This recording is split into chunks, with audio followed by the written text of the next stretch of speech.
இந்த மாதிரி துணிச்சலாக எடுக்கிற டைரக்டருங்க இன்றைக்கி கிடையாது. இந்த பார்வைகள் எல்லாமே சினிமாவில் ஒரு 80s 90s தான் ரொம்ப இருந்தது. பண்ணையார்கள் இவங்களாம் வந்து ரொம்ப நல்லவர்கள். பண்ணையார்கள் வீட்டில் என்ன பிரச்சனை நடந்தாலும் ஊரே அவர் வீட்டு வாசலில் போய் நிற்கும். எந்த பிரச்சனாலும் பண்ணையார்கள் பண்ணுவாங்க. எஜமான் கால் அடிதி மண் எடுத்து வச்சா. ஆனால் நிஜ வாழ்க்கைன்றது அது இல்லை. அப்போ இது வந்து ஒரு மாதிரி க்ளோரிஃபை பண்ணுற வேலை வந்து திரையுலகில் நடந்தது. அப்போ திரையுலகில் இருக்கிற பல விஷயங்களை எடுத்து சொல்லணும் அப்படின்ற ஒரு முயற்சியில் விடுதலை படத்தை நம்ம உண்மையிலேயே பாராட்டணும். முதலாளித்துவம்னு சொல்கிறாங்கல்ல, அது கற்றுக் கொடுத்துருக்க அந்த விஷயங்களை ஏற்றுக்கிட்டு அப்படியே வராங்க. புஷ்பா அப்படின்ற படம் பார்த்திங்கன்னா அதில் ஒரு செம்மர கடத்தல் திருடனை வந்து ஒரு ஹீரோவாக காமிக்கிறது. கேஜிஎஃப் இந்த மாதிரி பல படங்கள். அதான் லக்கி பாஸ்கர். இதெல்லாம் என்னென்னா, நீ எப்படியா சமுதாயத்தில் ஏமாற்றி நல்லாரு, அவனை வந்து பெரிய ஹீரோவாக காமிக்கிறது. தத்துவங்கள் இல்லாத இதை வந்து உருவாக்குறவன், தன்னை பின்பற்றலை உருவாக்குறவன் நல்ல தலைவனாக இருக்க முடியாது. அவர்கள் ரசிகர்களாக தான் இருப்பாங்கன்னு இதை வந்து கொண்டு போய் விஜய் சினிமாக்காரன் கொண்டு போகிறாங்க. அப்படி இல்லை. இப்போ தலைவரில் பூஜிக்கிறவர்களும் தலைவருடைய மகனை பூஜிக்கிறவர்களும் பேரனை பூஜிக்கிறவர்களும் ரசிகர்கள் தானே. தனி மனித ஒளித்தொழிப்பு அப்படின்றது வந்து தீர்வு இல்லை அப்படின்றத இந்த காலகட்டத்தில் துணிச்சலாக ஒரு படம் எடுக்கிறாருன்னா அதை வந்து உண்மையிலே பாராட்டணும். ஏன்னா இப்போ நீங்கள் எந்த படம் நம்ம பார்த்துக்கிட்டு இருக்கிறோம், பங்கு சந்தையில் எப்படி ஏமாத்துறான்னு நினைக்கிறவங்கலாம் ஹீரோவாக காமிச்சிட்டு இருக்கிற காலத்தில்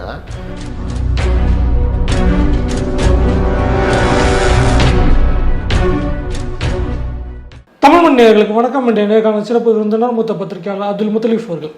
வணக்கம் சார். வணக்கம். விடுதலை 2 வெளியாகி ஒரு 3 நாள் ஆச்சு. படம் பார்த்துருப்பீங்கன்னு நினைக்கிறேன். ஸோ படம் வந்து நிறைய அரசியல் பேசியிருக்கு. அதுக்கு வந்து நிறைய கருத்துக்கள் வந்து முரணாகவும் ஆதரவும் வருது. அப்படிங்கிறத தாண்டி படம் பேசியிருக்க அரசியல் அப்படிங்கிறத வந்து சமகாலத்தில் இங்கே நடந்து முடிந்த அரசியல் தான்.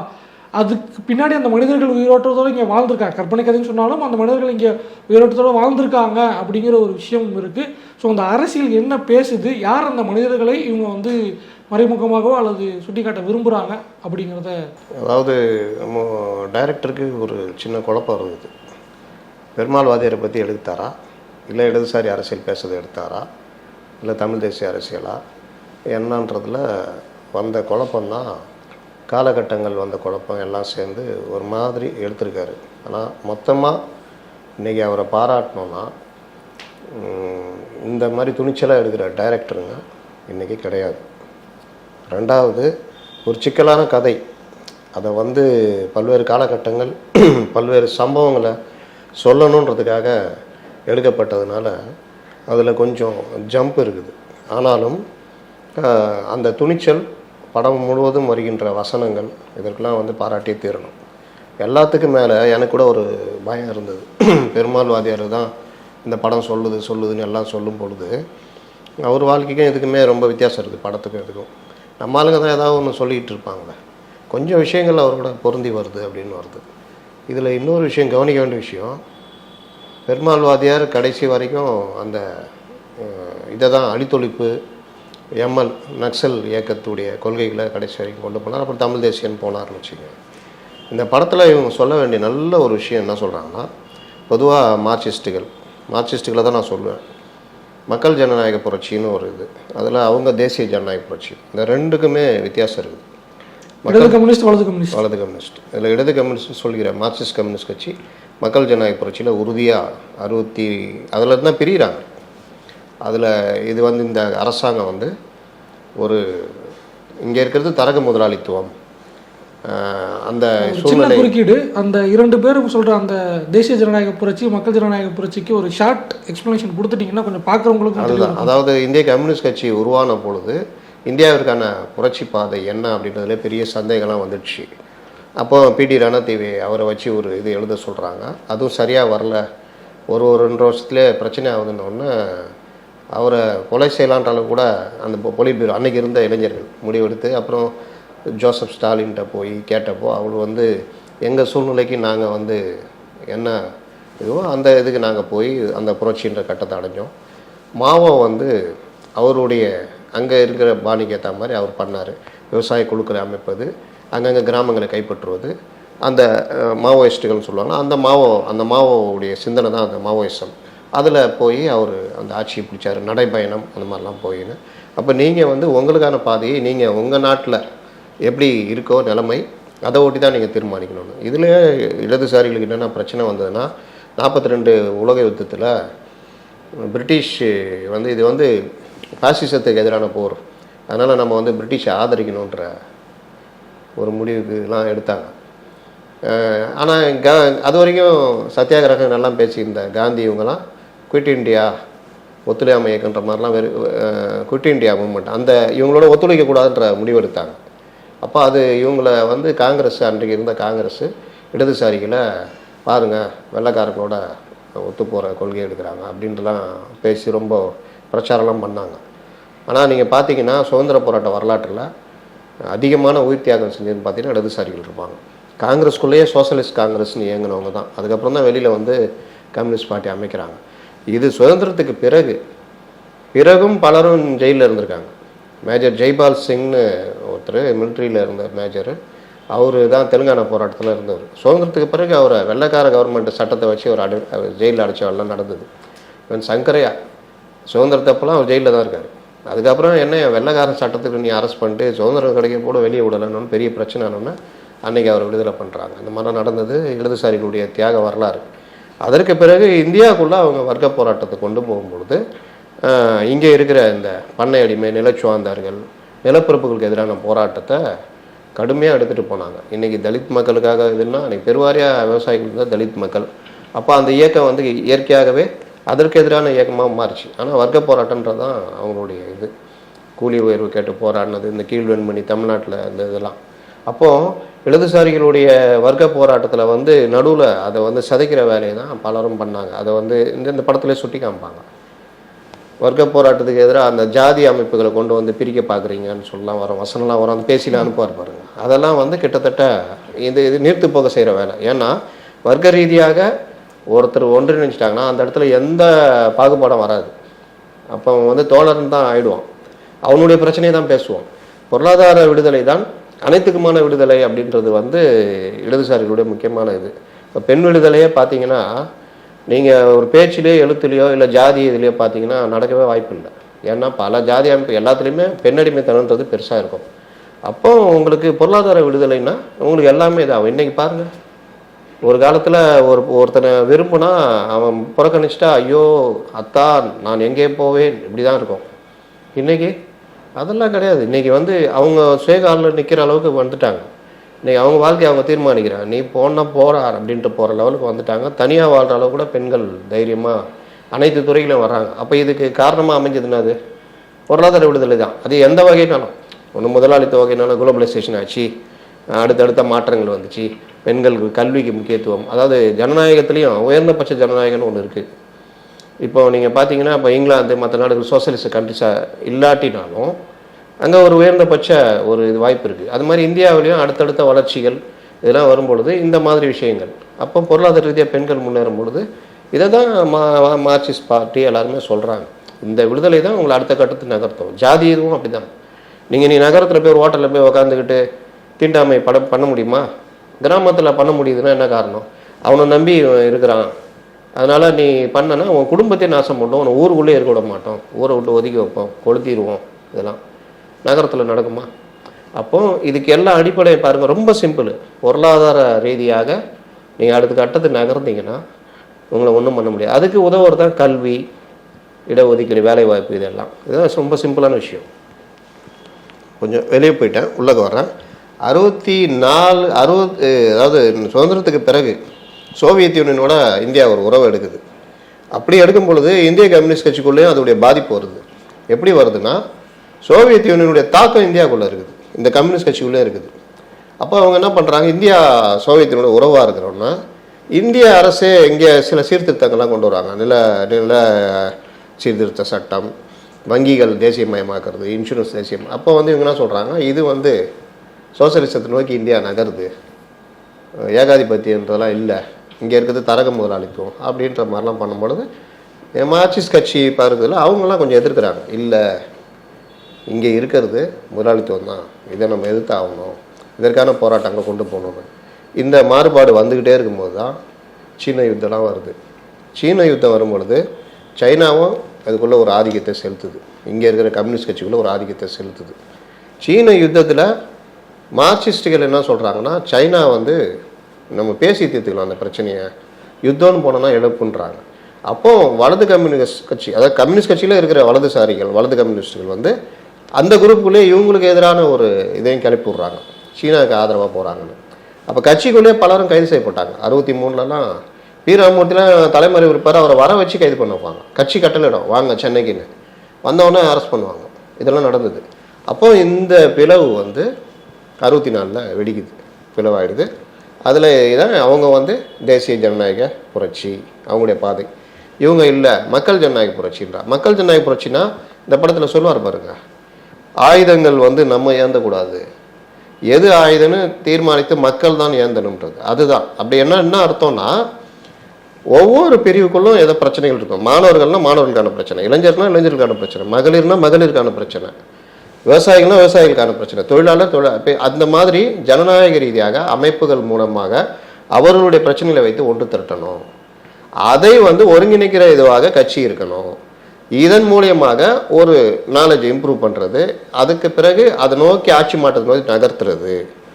அதை நகர்த்துற வரைக்கும் இன்றைக்கி இருக்கிற அந்த தேர்தல் முறை, பாராளுமன்ற அந்த ஜனநாயக முறையை எவ்வளோக்கு எவ்வளோ பயன்படுத்தணுமோ பயன்படுத்துவது, இந்த மாதிரி பல விஷயங்கள் இருக்குது. தேர்தல் நடைமுறை தந்திரம் அந்த மாதிரிலாம், இது இவர்களுடைய பாதை. அந்த பாதை தான் கிட்டத்தட்ட நான் பாராட்டி சொல்ல வேண்டிய விஷயம் என்னென்னா, கடைசியில் அது விஜய் சேதுபதி அவர் வாயாலே சொல்லுவார், நான் வந்து ஆயுதங்கள் எடுக்கின்றதை மக்கள் தான் தீர்மானிக்கணும், தனிநபருடைய அந்த விஷயங்கள் சாகசங்கள் இந்த மாதிரி விஷயங்கள்லாம் வந்து பெரிய இதாகும், மக்களுக்கான போராட்டன்றது ஜனநாயக ரீதியாக அந்த போராட்டம் இருந்தால் தான் கரெக்டாக இருக்கும்ன்றது. இதை தான் மார்க்சிஸ்ட் கம்யூனிஸ்ட் கட்சியில் உள்ளிட்ட எல்லோரும் சொல்கிறாங்க. பல அரசியல் கட்சிகள் சொல்லுது. அதில் வேறுபாடுகள் இருக்கலாம். அப்போது நீங்கள் ஆயுத பாதை புரட்சி, ஆயுத பாதை தான் புரட்சி பாதைன்னு எடுத்தவர்கள் எல்லோரும் பல குழுக்களாக பிரிந்து கிட்டத்தட்ட அழிக்கப்பட்டிருக்காங்க அப்படின்றது தான் வரலாறு. நீங்கள் அது ஏன் நடக்குது அப்படின்னு பார்த்தீங்கன்னா, 64 மார்க்சிஸ்ட் கம்யூனிஸ்ட் கட்சி பெரிய ஒரு பார்ட்டியாக வெளியில் வரும்பொழுது, சீனா எப்படி சோவியத் யூனியன் உள்ளக ஆதிக்கம் செலுத்துதோ சீனாவும் உள்ளக ஆதிக்கம் செலுத்துது. அதாவது அவங்கள பொறுத்த வரைக்கும் இந்தியாவுக்குள்ள இடதுசாரி இயக்கங்களை வலுப்படுத்தணும். அப்போது சீனாவுடைய ஆதிக்கத்தின் கீழே தான் மாவோயிசம் உள்ளே வருது. அதாவது பண்ணையார்களை இவர்களாக அழித்தொழிப்பது, அந்த இதில் கைப்பற்றுவது, அதன் மூலியமாக மக்களை ஒரு புரட்சிக்கு தயார்படுத்துவது அப்படின்ற மாதிரி தான் ஆயுத இதுவாதி பண்ணுறாங்க. நக்சல்ன்ற இடத்துல இது பண்ணனால அது நக்சலைட் இயக்கம், மாவோயிசத்தை பிரதானமாக கொண்டதுனால மாவோயிஸ்டுகள் அப்படின்னு அவங்க அழைக்கப்படுறாங்க. அது என்னன்னா பெரிய பிரச்சனை ஆயிடுச்சு மார்க்சிஸ்ட் கம்யூனிஸ்ட் கட்சிக்கு. ஆந்திரா, பீகார், இங்கே தமிழ்நாட்டிலே தென் மாவட்டங்களில் பல இது ஒடிசா, சத்தீஸ்கர், இங்கே எல்லாம் பார்த்தீங்கன்னா மாவோயிஸ்டுகள் அந்த குழுக்கள் அதிகமாக. இந்த சாரு மஜும்தாரை கூப்பிட்டு வந்து சொல்லுவாங்கல்ல, நீங்கள் ஒருத்தர் கூப்பிட்டு வர மாதிரி காமிப்பாங்க. அதில் பார்த்தீங்கன்னா அவர் பெருமாள் வாதியார் கதைன்னு வச்சுக்கிட்டா கூட, அவர் பெருமாள் வாதியார் வந்து திராவிடர் கழகத்திலேருந்து வந்து மார்க்சிஸ்ட் கம்யூனிஸ்ட் கட்சி வராரு. நீங்கள் பொதுவாக திராவிடர் கழகத்துடைய சித்தாந்தம் வேறு, அவங்களுடைய இது மொழி இனம் இந்த மாதிரி இது மார்க்சியத்துக்குள்ளே இதெல்லாம் அடக்கும். இருந்தாலும் இவர்களுடைய பார்வை ஒரு வைடு ரேஞ்சில் இருக்காது. அவங்க வந்து மொழி இந்த மாதிரி இது தான் பார்ப்பாங்க. இதுக்கு காரணம் என்ன, இதை எப்படி மாற்றணும் அப்படின்னா அந்த போராட்டம் அவங்களுக்கு வேறு மாதிரி இருக்கும். அப்போ மார்க்சியம் வந்து இதை வேறு மாதிரி சொல்லுது. அப்போ இதுலேருந்து அவர் அதுக்கு வராருன்னா பலரும் அந்த மாதிரி வந்திருக்காங்க. அப்படி வரும்பொழுது மார்க்சிஸை ஏற்றிருக்காங்க. இப்போ தியாகு இருக்கார், அவர் நக்சலைட்டாக இருந்து அதற்கு பிறகு மார்க்சிஸ்ட் கட்சிக்குள்ளே வந்து இந்த இலங்கை பிரச்சனை மற்ற பிரச்சனைகளில் இதாகி மறுபடியும் அவர் வெளியில் போயிட்டார். அவரை பாலசுப்ரமணியன் மாநில செயலாளர் இருந்தார், அவர் தான் கொண்டு வருவார். அப்போது இந்த மாதிரி வர்றவங்க வந்து கொஞ்ச காலத்துக்கு அப்புறம் கட்சி கட்டுப்பாடுன்னு ஒன்று இருக்குல்ல, நீங்கள் பெரும்பான்மை சிறுபான்மைன்னு வரும். நீங்கள் உங்களுடைய ஒரு இது நீங்கள் நினைப்பீங்க, இதை இப்படி தான் தீர்க்கணும், இப்படி தான் பண்ணணும்னு. ஆனால் மார்க்சிய அடிப்படையில் இயங்கும் பொழுது இதுதான் இந்த ரூட்டு தான் கரெக்டுன்னு ஒரு முடிவை இருப்பாங்க. அப்போ நீங்கள் வந்து அந்த முடிவை ஏற்றுக்கணும், பெரும்பான்மை முடிவை சிறுபான்மை ஏற்றுக்கணும். இது கட்சிக்குள்ளே இருக்கும். ஆனால் இவர்கள் எப்படி போவாங்கன்னா, நான் ஏற்றுக்க மாட்டேன், உடச்சிட்டு வெளியே போகிறேன்னு போவாங்க. அந்த நேரத்தில் தான் சாரு மஜும்தார்லாம் கூப்பிட்டு வந்து கூட்டம் போடுறது இந்த மாதிரி. அப்போ இந்த குழுக்கள் வந்து பிரியுது.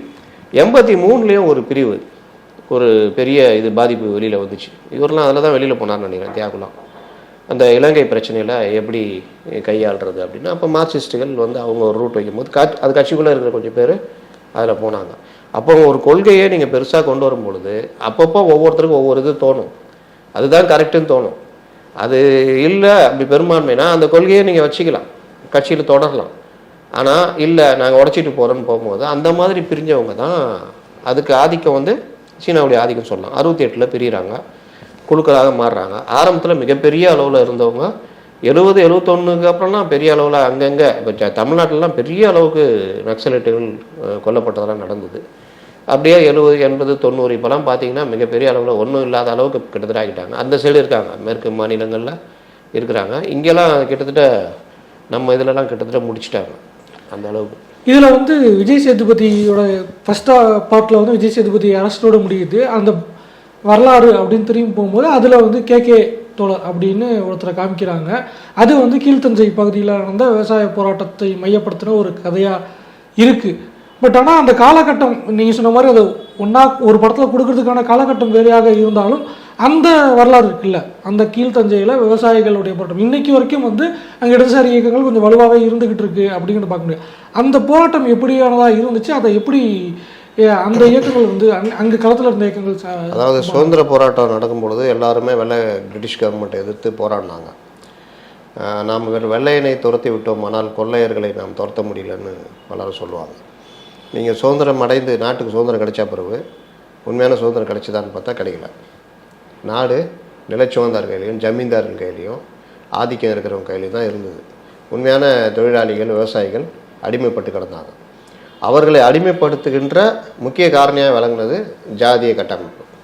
அப்போ அதை சொல்லியே அதை கேட்டுக்கிட்டு அவங்க பல ஆண்டு காலம் இன்றைக்கி சொல்லப்பா நான் அதை ஆண்டாண்டு காலமாக இருக்குது இப்படி தான் பண்ணோன்னு.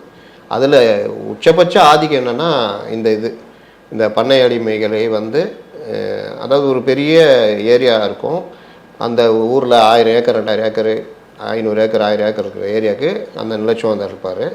அங்கே வேலை செய்கிற கூலி தொழிலாளிகளை விவசாய கூலிகளை பண்ணை அடிமைகளாக வச்சுருப்பாங்க. இவங்க பார்த்து கொடுக்குறது தான். ரெண்டாவது கிட்டத்தட்ட அடிமைகள் தான். அந்த வீட்டு பெண் திருமணமானால் அவங்களுடைய முதலிரவு சம்மந்தப்பட்ட அந்த இவரோட நடக்கணும். அதுக்கப்புறம் தான் அதே மாதிரி தோல் சீலை போராட்டம் கேள்விப்பட்டிருப்பீங்க. அந்த ஜாக்கெட் போடுறது கூட இது கிடையாது. அப்போ அந்த மாதிரிலாம் பெண்கள் எந்த அளவுக்கு பாதிக்கப்பட்டார்கள், குழந்தைகள் அவங்களுக்கு கல்வி கிடையாது, அப்படியே தான் இருக்கணும்.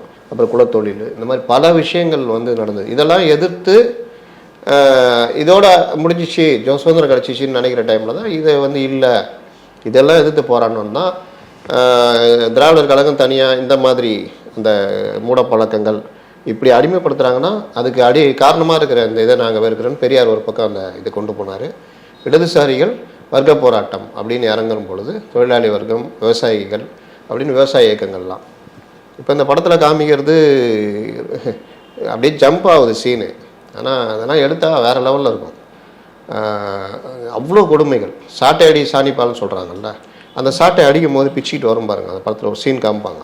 அந்த கென்னு அந்த சீக்வன்ஸ் காட்டும்போது கட்டி போட்டு அடிப்பார்ல அந்த இவர், அந்த இதெல்லாம் பார்த்தீங்கன்னா அந்த மாதிரி தான் நடக்கும்.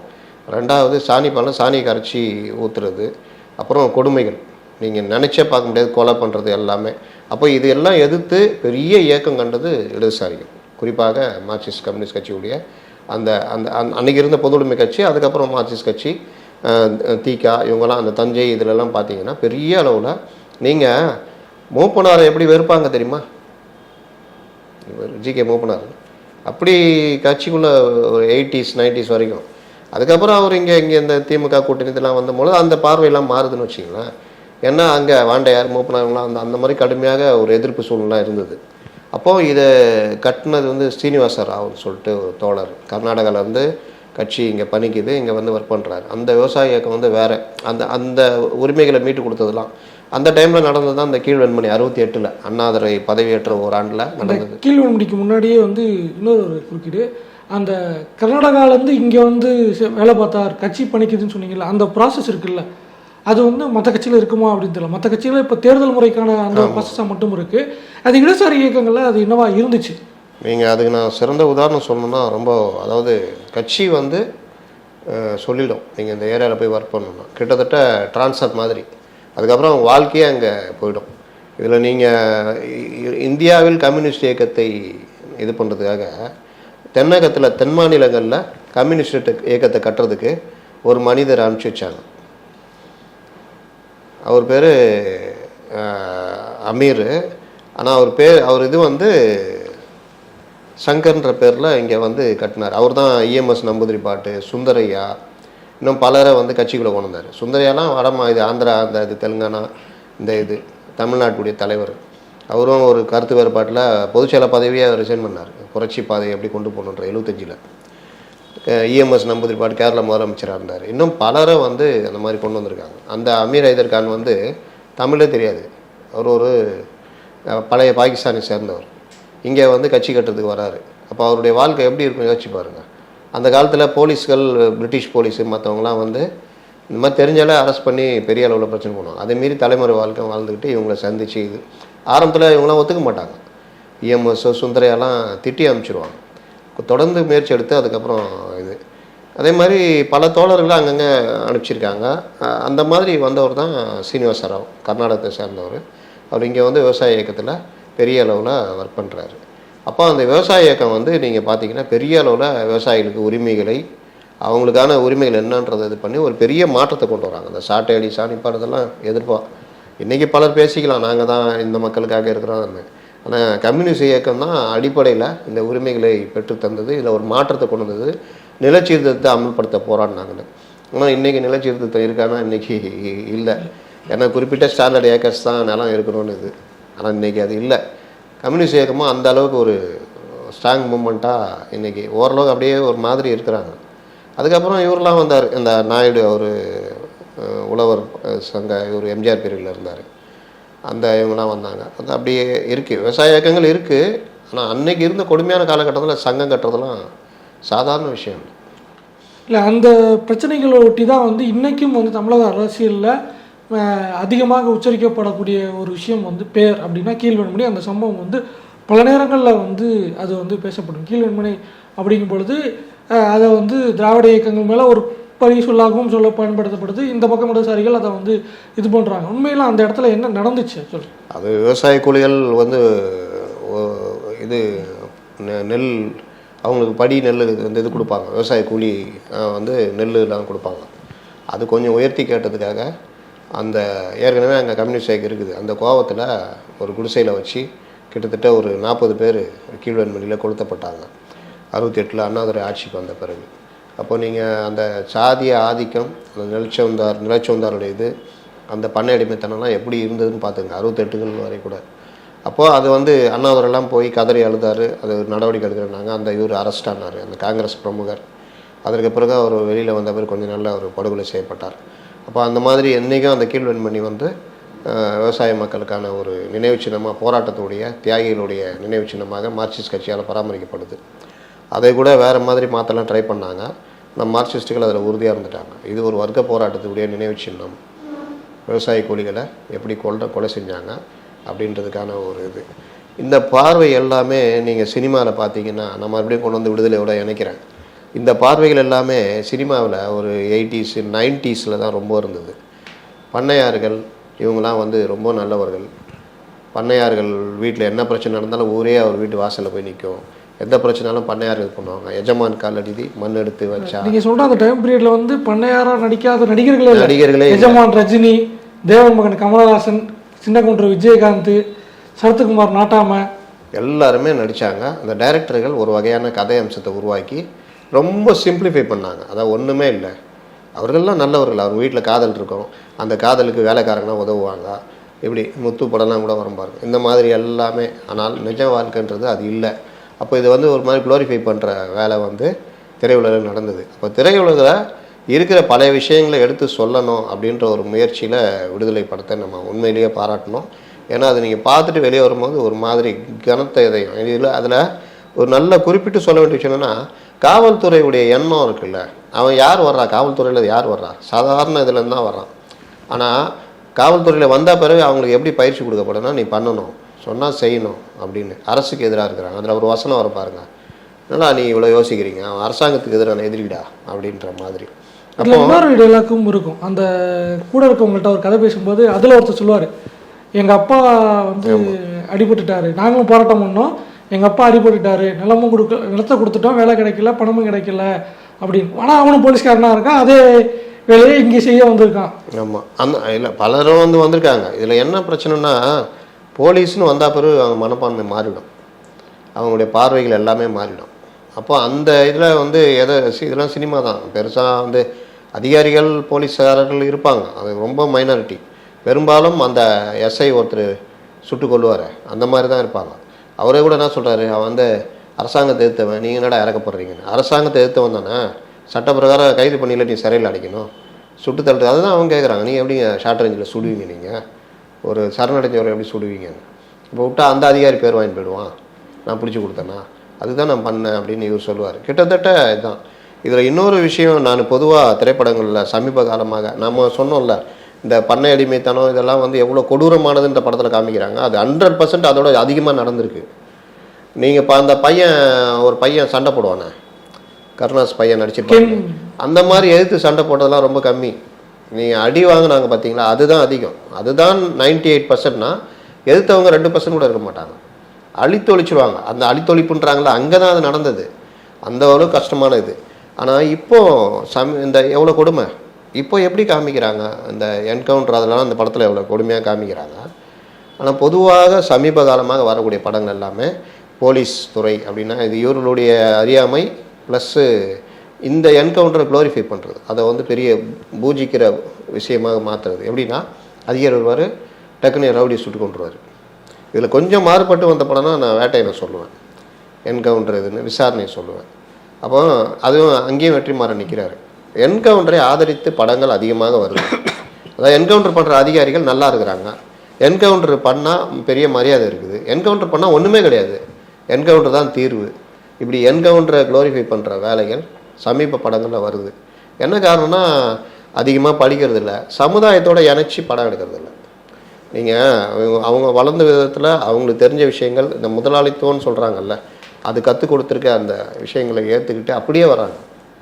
அப்போ அவங்க பார்வையில் தான் எல்லாத்தையும் பார்க்குறாங்க. அதனால தான் புஷ்பா அப்படின்ற படம் பார்த்திங்கன்னா அதில் ஒரு செம்மர கடத்தல் திருடனை வந்து ஒரு ஹீரோவாக காமிக்கிறது, கேஜிஎஃப், இந்த மாதிரி பல படங்கள். அதான் லக்கி பாஸ்கர், இதெல்லாம் என்னென்னா நீ எப்படியாவது சமுதாயத்தில் ஏமாற்றி நல்லாரு, அவனை வந்து பெரிய ஹீரோவாக காமிக்கிறது. நீ எப்படி வரன்றது தேவையில்லை, நீ நல்லா வந்துட்டியா அதுக்கப்புறம் நீ வந்து பெரிய ஆள், உன்னை வந்து இது அப்படின்னா இந்த மாதிரி படங்கள் எந்த தாக்கத்தை ஏற்படுத்தணும்னா எப்படியாவது நம்ம வந்துடணும், அவ்வளோதான். டிராஃபிக்கில் போகிறாங்கல்ல, எப்படியாவது போய் நம்ம இடத்த போயிடணும், ஒன்வேலையா பூந்து கூட போகலாம் அப்படின்னு. அந்த மாதிரி ஒரு வாழ்க்கையிலையும் ஒன்வேலை கூட பூந்து போகலாம் அப்படின்றது தான் இந்த மாதிரி படங்கள். ரெண்டாவது இந்த என்கவுண்டரை நியாயப்படுத்துகிற படங்கள். இதில் இந்த இடத்துல ஏற்கனவே அந்த மாதிரியான படங்களில் குப்பை, அதாவது புஷ்பா, கேஜிஎஃப் பார்க்கும்போது ஏற்பட்ட கேள்வி தான் அதோட ஒட்டி தான் விடுதலை பார்த்துட்டு இருக்கு. விடுதலையில் அவர் பேசின பிறகு அங்கே கூட இருக்கவங்களுக்கே வந்து இன்னொரு தாட் வரும், அந்த ஒருத்தரை கொள்வது, ஒரு ஊருக்காக ஒருத்தரை கொள்றதுங்கிறது, அந்த ஒருத்தர் உன் குடும்பமாக இருந்தால் நீ என்ன யோசிப்ப அப்படிங்கிற ஒரு விஷயம் இருக்கும். அந்த மாதிரி தாட் ப்ராசஸ் வந்துடக்கூடாது அப்படிங்கிறதுக்காக இந்த மாதிரியான படங்கள் வருதா அப்படிங்கிறது தெரியல. இதில் வந்து இந்த புஷ்பாவாக இருக்கட்டும், லக்கி பாஸ்கராக இருக்கட்டும், இந்த தனி மனித ஒருத்தன் வந்து முறை தவறி அறம் தவறி ஒருத்தன் இருக்கான், அது வந்து அதுதான் சரியான வாழ்க்கை, அது வந்து அதை சிலாகிக்கப்படும் பொழுது அவன் பாதிக்கப்படுறாங்கிறத தாண்டி அரசு நோக்கி கேள்வி எழுப்ப மாட்டான், இங்கே அவன் ஒடுக்கப்படுறான், அங்கே அவனை சுரண்டப்படுறதுக்கு எதிராக கேள்வி கேட்க மாட்டான் அப்படிங்கிற அந்த ஒரு இடத்துக்கு கொண்டு போகிறாங்களா. அதாவது நீங்கள் பார்த்தீங்கன்னா இது எல்லாம் அந்த சிஸ்டம் இப்படி தான் இருக்கும், நம்ம வாழ்க்கை இப்படி தான், ஒன்று சேர்ந்தால் ஜெயிக்கலாம், இது எல்லாத்தையும் உடைக்கிற வகையில் தான் இந்த காலத்து படம் இருக்குது. இன்றைக்கின்னு இல்லை, நான் சொன்னல நக்சல் இயக்கங்கள் அதிகமாக உருவான பிறகு, இடதுசாரி கருத்துக்கள் அதிகமாக பரவுன பிறகு நேரத்தில் மக்களை எப்படி கொண்டு வந்தாங்கன்னா, ஒருத்தர் வருவார் உங்கள் பிரச்சனைலாம் தீர்ப்பார். இதுதான் திரைப்படங்கள் மூலியமாக கொண்டு வரப்பட்டது. அது தமிழ்நாட்டில் இருக்கட்டும், ஆந்திராவில் இருக்கட்டும். ஆந்திராவில் அதிகமாக இருக்கும், ஏன்னா அங்கே நக்சல் இயக்கம் மக்கள் உடைய இது கொஞ்சம் தன்மை ஜாஸ்தி. அங்கே எப்படி பார்த்தீங்கன்னா பெரிய கொடுமைக்காரனாக இருப்பான், பண்ணையார் படம் தான் அதிகமாக இருக்கும். அவனை வந்து ஒரே ஒரு ஹீரோ கிராமத்தில் வந்து மற்ற எல்லாம் அவன் பின்னாடி தான் நிற்பாங்க, அவர் உட்காந்து இன்றைக்கு வரைக்கும் வருது. அந்த மாதிரி ஒரு ஆள் 50 பேர் அடிக்கிறதுலாம் வந்து இல்லை, அது தெலுங்கு படத்துலேருந்து தான் வந்தது. அதை கிண்டல் பண்ணிக்கிட்டே இப்போ நம்மளும் அந்த இதுக்கு வந்துட்டோம். இப்போது இதுடைய அடுத்த கட்டம் எப்படி போயிடுச்சுன்னா, அந்த சீசன் தான் சினிமாவை பொறுத்த வரைக்கும். இந்த சீசனில் பண்ணையாரை அடிக்கிற மாதிரி வருதா, படம் ஓடிக்கிட்டே இருக்கும், எல்லாம் அதை நோக்கி ஓடுவாங்க. ஒரு படம் ஃப்ளாப் ஆனோடனே வேற ஒருத்தன் திடீர்னு வந்து செம்மர கடத்தல் நல்லா ஓடுதா, உடனே அதை நோக்கி ஓடுவாங்க. கேஜிஎஃப் நல்லா போயிடுச்சா அதை நோக்கி. அப்போ சிங்கிள் ஹீரோ, இது எல்லாமே என்னென்னா ஒரு தனிநபர் எல்லாத்தையும் சாதிக்க முடியுன்ற எண்ணத்தை எல்லாத்தையும் புகுத்துறது. தனிநபர் சாகசம் என்னைக்குமே ஜெயிச்சதா வரலாறு கிடையாது. இல்லை, வெற்றிமாறனே கூட வந்து சொல்லியிருப்பார், ஏதோ ஒரு மேடையில் வந்து அவருக்கு திருமாவளவன் சொல்லியிருப்பார், உங்கள் படங்கள்லேயே வந்து தனி மனிதர்களை வந்து நீங்கள் தூக்கி பிடிக்கிற மாதிரி வைக்கிறீங்க, அது சமூகத்தில் ஒரு பாதிப்பை ஏற்படுத்திடும், தயவு செஞ்சு அந்த மாதிரி பண்ணாதீங்க, கூடுமான வரைக்கும் அதை தவிர்த்துக்காங்கன்னு சொல்லி அதை வெற்றிமாறன். நீங்கள் தனி மனிதர் சாகசம், தனி மனிதரை நோக்கி நகர்வதுன்றது முதலாளித்துவத்துடைய அடிப்படை. அரசியலும் எடுத்துக்கங்க, மார்க்சிஸ்ட் கம்யூனிஸ்ட் கட்சியோ இந்திய கம்யூனிஸ்ட் கட்சியோ பொது உடைமை இயக்கங்கள் பார்த்தீங்கன்னா தனி நபர்களை முன்னிறுத்துவது இருக்காது. யார் வேணால் வரலாம், படிப்படியாக வரலாம், அந்த ஏற்பாடெல்லாம் இருக்கும். ஆனால் முதலாளித்துவ கட்சிகளை பார்த்தீங்கன்னா வாரிசு கட்சிகள், வாரிசு இல்லை தனிநபரை தூக்கி பிடிக்கிறது, அவரை சுற்றி தான் கட்சி அப்படின்றது இருக்கும். சேம் இதே பாட்டம் தான் சினிமாவில் மற்றதில். அப்போ என்னென்னா ஒரு ஆளு கீழே நம்ம மையமாக இயங்கணும், ஒரு கொள்கை கீழே இயங்கக்கூடாது. இப்போ அந்த படத்தில் ஒரு வசனம் வருதுல்ல, தத்துவங்கள் இல்லாத இதை வந்து உருவாக்குறவன், தன்னை பின்பற்றலை உருவாக்குறவன் நல்ல தலைவனாக இருக்க முடியாது, அவர்கள் ரசிகர்களாக தான் இருப்பாங்கன்னு. அது ரசிகர்களான்ற வார்த்தையை கூட இன்னும் கூட தாட்டி தூக்கி போட்டுடலாம். அவன் வந்து நல்ல ஒரு இதுவாக இருக்க மாட்டாங்க. தத்துவம் இல்லாத தலைவர்கள் தருவவங்க அவங்கள பூஜை. இங்கே ரசிகர்கள்னு என்னென்னா ஒரு தலைவனாக கூட இருக்கலாம். நீங்கள் இதை வந்து கொண்டு போய் விஜய் சினிமாக்காரன் கொண்டு போகிறாங்க, அப்படி இல்லை. தத்துவங்கள் இல்லாமல் ஒரு கூட்டத்தை உருவாக்குறது அவன் வந்து அது ஜெயிக்காது. ஏன்னா அவர்கள் ரசிகர்களாக இருப்பாங்க. இந்த இடத்துல ரசிகர்கள்ன்றது வந்து தலைவர்களாக இருக்கலாம். இப்போ தலைவர்களை பூஜிக்கிறவர்களும் தலைவருடைய மகனை பூஜிக்கிறவர்களும் பேரனை பூஜிக்கிறவர்களும் ரசிகர்கள் தானே. தனி மனித வழிபாடு, தனி மனித வழிபாடு, தனி மனித புகழ்பாடு, தனி மனித ரசிகர் தன்மை, இது எல்லாம் அதை தான் அவர் அந்த படத்தில் வைக்கிறாரு. இவங்க இந்த காலத்துக்கு ஏற்ற மாதிரி இவர் வந்துட்டார். சரி, இவர் வந்துட்டார்னா இவருக்கு முன்னாடி இருந்திருக்காங்களா, எவ்வளோ பேர் இருந்திருக்காங்க. அப்போது இது இந்த மாதிரி அதையும் தனக்கான வசனத்தை மாற்றி தனக்கு பயன்படுத்திக்கிறது தான் இன்னைக்கு உரிய இது. அதில் யார் ஜெயிக்கிறாங்களோ அவங்க இது பண்ணிட்டு போயிடுவாங்க. உங்கள்கிட்ட பெரிய ஐடி விங் இருக்கா, நீங்கள் ஜெயிச்சுட்டு போயிடலாம். இல்லை அவர் அதுக்கேற்ற மாதிரி அடிக்கிறாரு அவருது. இதில் திருமாவளவன்ட்ட ஒரு கேள்வி கேட்குறாங்க, நீங்கள் இந்த படத்தில் இந்த மாதிரி வசனம் வச்சுருக்காங்களே, என்ன நினைக்கிறீங்க? இந்த சைடு விஜய் சேதுபதி, இந்த சைடு வெற்றிமாறன். உங்களுக்கு அருமையான விளக்கம் சொல்கிறார் அவர் திருமாவளவன். அது வந்து நீங்கள் அந்த மாதிரிலாம் பொருத்தி பார்க்கவே முடியாது. உலகம் முழுவதுமே தத்துவங்கள் இல்லாத கட்சிகள் வாழ முடியாது. தத்துவம்னு ஒன்று இருந்து தான் இருக்கணும், அது பின்னணியில் தான் எதுவுமே இயங்க முடியும் அப்படின்னு அவர் சொல்கிறாரு. இதுதான் வந்து இதுக்கான பதிலாக இருக்கும். நீங்கள் தத்துவங்கள் இல்லாத இதை வந்து ரசிகர்களை உருவாக்குறாங்கன்னா அது எல்லாருக்கும் பொருந்தும், அரசியல் கட்சி தலைவர்களும் பொருந்தும், எல்லாத்துக்கும் பொருந்தும். அதனால் இந்த படம் வந்து கிட்டத்தட்ட பல விஷயங்களை, பல மரபுகளை உடைக்குது. இதை பின்பற்றி நாளைக்கு படம் எடுத்தாலும், ஆனால் இதில் ஏன் இந்த படம் பேசப்படுதுன்னா விஜய் சேதுபதி, வெற்றிமாறன், இளையராஜா மியூசிக், இந்த மாதிரி விஷயங்கள். ஆனால் அதை தாண்டி ஒரு கதை இருக்குது, அதனுடைய உள்ளார்த்த விஷயங்கள் இருக்குன்றதை வந்து ரொம்ப பேர் இது பண்ண மாட்டாங்க. சில பேருக்கு போர் அடிக்கும், சில பேர் சொல்கிறாங்க ஃபர்ஸ்ட் ஹாஃப் ஃபுல்லாக வசனம் பேசுகிறாங்கன்னு. அது நீங்கள் கூர்ந்து கவனிச்சிங்கன்னா ஒவ்வொன்றும் செய்யுள் மாதிரி ஒரு இது வந்து பல விஷயங்களை சொல்லும். எனக்கு இந்த படத்தில் விமர்சனம் என்று வைத்து பார்த்தால் திரைக்கதையை ஒரு 2.5 மணி நேரத்துக்குள்ளே அடக்கணுன்றதுக்காக பல காட்சிகள் ஜம்ப் ஆகுது. ரெண்டாவது, இடதுசாரி இயக்கங்களை சொல்லும் பொழுது ஏதோ ஒரு குறிப்பிட்ட ஊருக்குள்ளே குறிப்பிட்ட ஆட்கள் மட்டுமே, அவங்களுக்கு பின்னாடி யாருமே இல்லைன்ற மாதிரி ஒரு தோற்றத்தை இந்த படம் காமிக்குது. இப்போ கேகே அவர் சொல்கிறப்போ அவருக்கு பின்னாடி யாருமே இல்லை, அவர் மட்டும்தான், அவர் இவங்க நகர்ந்தோன்னே அவர் கொண்டுடுறாங்க அப்படின்ற மாதிரி ஒரு காட்சி அமைக்கிறாங்க. அப்படின்னா அவர் மட்டும்தான் கட்சியா? அப்படி கிடையாது. நீங்கள் சீனிவாச ராவ் எடுத்துங்க, பலரும் அந்த மாதிரி கொடுமையான சூழ்நிலை உயிரை பணைய வச்சுலாம் ஒர்க் பண்ணியிருக்காங்க. ஆனால் அவங்க பின்னாடி என்ன இருந்தது? ஒரு தத்துவம், ஒரு பெரிய இயக்கம் இருந்தது, ஒரு பெரிய கட்டமைப்பு இருந்தது. இந்தியாவிலேருந்து தமிழ்நாட்டிலேருந்து எல்லாமே கட்டமைப்பு இருந்தது. இது மாதிரி இப்போ அதை காமிக்கிறாங்கல்ல, அமைச்சர் வந்து கத்துறாரு, நீங்கள் சும்மா இருக்க சார் நான் பார்த்துக்கிறேன், அவருக்கு பதில் சொல்லணுன்றாங்க. அப்போ ஒரு செட்டப்பை எப்படியோ கொண்டு வராருல, இந்த செட்டப்பை அங்கே இல்லை. அங்கே எப்படின்னா சுருங்கி போயிடுது. ஒரு எல்லாத்தையும் சொல்கிறாங்க, கட்சிக்குள்ளே நடக்கிறத சொல்கிறாங்க, அந்த காதல் மற்ற விஷயங்கள்லாம் சொல்கிறாங்க. ஆனால் ஏதோ ஒரு கேகே அவர் மட்டும்தான், அந்த ஊர் மட்டும்தான் கம்யூனிஸ்ட், அங்கே மட்டும்தான் வளர்க்குறாங்க, மற்ற இடங்களில் இல்லைன்ற மாதிரி. ரெண்டாவது, இதே காமிக்கணும் அதே காமிக்கணும்னு தஞ்சாவூரையும் காமிக்கிறாங்க, கடலூரையும் போயிடுறாங்க, சர்க்கரை ஆலைக்கும் போயிடுறாங்க. அப்போ அங்கே தொழிலாளி இயக்கம் கட்டுறதெல்லாம் இந்த பக்கம் தருமபுரி பக்கம் வந்துடுறாங்க. அப்போ இங்கே இந்த மாதிரி ஜம்ப் ஆகுது. அப்போ தொழிலாளர் இயக்கம் எப்படி இயங்குது, அந்த அந்த உள்வகம், அந்த சங்கம் கட்டுறது, அதுதான் தீர்வுன்னு காமிக்கிறதுலாம் ஓகே. ஆனால் அதை வந்து ஒரு நமக்கு இப்போ எப்படி நான் சொன்னேன்ல, ஒரு அமைச்சர், தலைமைச் செயலர், அதை தாண்டி ஒரு செட்டப் இருக்குது, கவர்மெண்ட்டுன்னு ஒரு பெரிய செட்டப் இருக்குன்னு, அந்த இதை வந்து இந்த சைடில் காமிச்சாங்கன்னு பார்த்தீங்கன்னா ரொம்ப கம்மி. ஏதோ ஒரு ஊருக்குள்ளே 4 பேர் சேர்ந்து கட்டுற மாதிரியும், அந்த 4 பேருக்குள்ள அந்த ஸ்க்ரீன் பிளே டியூரேஷன் எக்ஸ்டென்ஸ் அதை சுருக்கிறதுக்காக இப்போ அடுத்த எக்ஸ்டென்ஷன் வெர்ஷன் வந்து ஒரு 1 மணி நேரம் சேர்த்து வரும் அப்படின்னு வெற்றிமாறன் சொல்லியிருக்காரு. அது ஓகேங்க, அது ஓகே. நீங்கள் அந்த காட்சிகள்லேயே பார்த்தீங்கன்னா எங்கேயுமே அந்த இது இல்லைன்ற, இப்போ வங்காளத்துலேருந்து ஒருத்தர் கூட்டு வந்து எடுக்கிறாங்கன்றாங்க. அப்போ அவர் கூட்டு வந்து ஏன் திடீர்னு அந்த மாற்றம் அவருக்கு வருதுன்றது கூட காமிக்கல. திடீர்னு ஒரு நாள் 2 பேர் அப்படி உட்காந்து ஒரு பஞ்சாயத்து கூட்டுற மாதிரி 2 பேரும் உட்காந்து பேசுகிறாங்க. அப்புறம் அவர் பாதையில் போகிறாரு. அவர் ஒரு 10 பேரை வச்சுட்டு ஆயுதப்படுச்சு. இப்படி ரொம்ப சின்ன குழுக்களாக இருக்கிற மாதிரி காமிக்கிறாங்க. அது அப்படி இல்லை. அதுக்கு பின்னாடி பெரிய மாற்றங்கள்லாம் நடந்தது. நீங்கள் கம்யூனிஸ்ட் பார்ட்டியே நக்சலைட்டுகளாக அதிதீவிர இடதுசாரி அமைப்புகளாக உடஞ்சதுக்கு அடிப்படை காரணமே நீங்கள் அப்படியே ஒரு பெரிய பெல்ட்டு இந்த தேனியில் ஆரம்பித்து அப்படியே கேரளா கர்நாடகாவிலேருந்து அந்த சைடு ஃபுல்லாகவே ஆந்திராவில் பெரும்பகுதி, ஒடிசா, அந்த மேற்கு மாநிலங்கள் அப்படின்னு இருந்தது. அப்போ இதெல்லாம் வந்து கொஞ்சமாவது வேறு மாதிரி. இப்போ எப்படி இது நான் சொன்னேன் இந்த அடுக்கு, அந்த மாதிரி வசனங்கள் மூலிமா கூட ஏதோ ஒரு அடுக்கு ஏதோ கொண்டு வந்திருக்கலாம். அவருக்கு என்ன பிரச்சனை அந்த இடத்துலன்னு தெரியல. அது அப்படியே லைட்டாக ஏதோ ஒரு ஊருக்குள்ளே சுருங்கி போகிற மாதிரி, ஒருத்தர் கொள்கிற மாதிரி, இவரை கொண்டோன்னா அவங்கள இவங்க திருப்பி கொள்கிற மாதிரி, ஒரு சின்ன திரைப்பட சாதாரண ஒரு கதையமைப்புக்குள்ளே போகிற மாதிரி ஒரு நெருடல் இருக்குது. ஆனால் டோட்டலாக பார்த்தால் இடதுசாரி இயக்கங்களுடைய அந்த பணிகள் ப்ளஸ்ஸு நீங்கள் ஆயுதத்தை கையில் எடுக்கிறதுன்றது தீர்வு இல்லை. மக்கள் ஜனநாயக புரட்சி மக்களுக்கான விழிப்புணர்வு ஊட்டணும். அந்த விழிப்புணர்வு தான் என்ன செய்யணுன்றதை மக்கள் தான் தீர்மானிப்பாங்க. அதற்கான அந்த வழிமுறைகளை காட்டுறது மட்டும்தான் தத்துவார்த்த கட்சிகளுடைய வேலை. மக்களை தயார்படுத்தணும் அப்படின்றத ஒரு அடிப்படையாக கடைசியில் அந்த கேரக்டர் வாயிலாகவே சொல்ல வைக்கிறது ஒரு நல்ல இதுவாக இருக்குது. இந்த பக்கம் வந்து போராட்ட ஆட்களை காட்டுற மாதிரியும் கவர்மெண்ட் சிஸ்டமையும் அந்த செட்டப்பையும் காமிச்சிருப்பாங்க.